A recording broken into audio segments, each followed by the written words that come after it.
Recently, in Germany and beyond, Palestinians have been calling to free Palestine from German guilt. They are doing so because Germany is relatively operating against anti-Israel demonstrations, outlawing from the river to the sea, demonstrations that speak of the Palestinian catastrophe, the Nakba. The reason that Germany is operating against those demonstrations and those ideas has nothing to do with German guilt and everything to do with German experience. Germany knows where those ideas can lead. They know a genocidal idea when they see one. In fact, what they are witnessing is the importation back into Germany of the ideas that they exported to the Arabs and Palestinians in the 30s and 40s.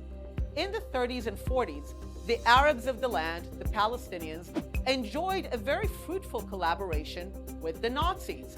As part of that collaboration, the Nazis extensively inserted Nazi propaganda in Arabic through radio.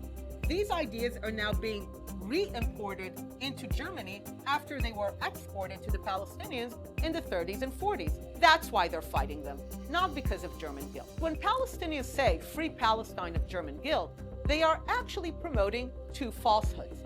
One, that Israel exists because of some German or European guilt due to the Holocaust. In fact, because of the Holocaust, there was a danger that the Jewish state will not even come into being because there were no more Jews. It took European nations at least a generation, and sometimes not even that, to feel guilty.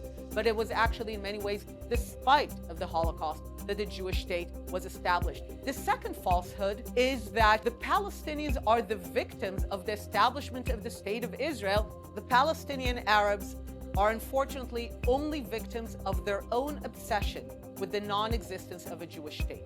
They went to war in order to prevent the Jewish state from being established. It was an unnecessary war. Had they not gone to war, there would have been an Arab state next to a Jewish state. No one would have been displaced. Their violence and obsession with preventing a Jewish state, Jewish sovereignty, actually increased the scale of the Holocaust because there was still a point where the Germans were willing to let the Jews go. The Avian Convention of 1938 was basically one where the question was, if anyone wants the Jews of Germany, of Europe, they're welcome to take them. The countries of the world said no.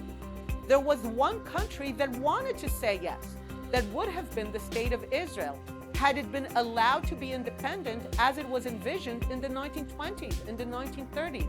Arab violence between 36 and 39, and even before, ultimately forced the British to betray the trust they received unanimously from the League of Nations, to close the embryonic Jewish state to Jewish immigration at the most dire time for the Jewish people, and thereby condemn them to genocide. The Palestinians actually have to themselves engage in some self-reflection and assumption of responsibility for their complicity, their collaboration with their Nazis, and their responsibility for closing the door to Jewish immigration at the most dire moment in Jewish history.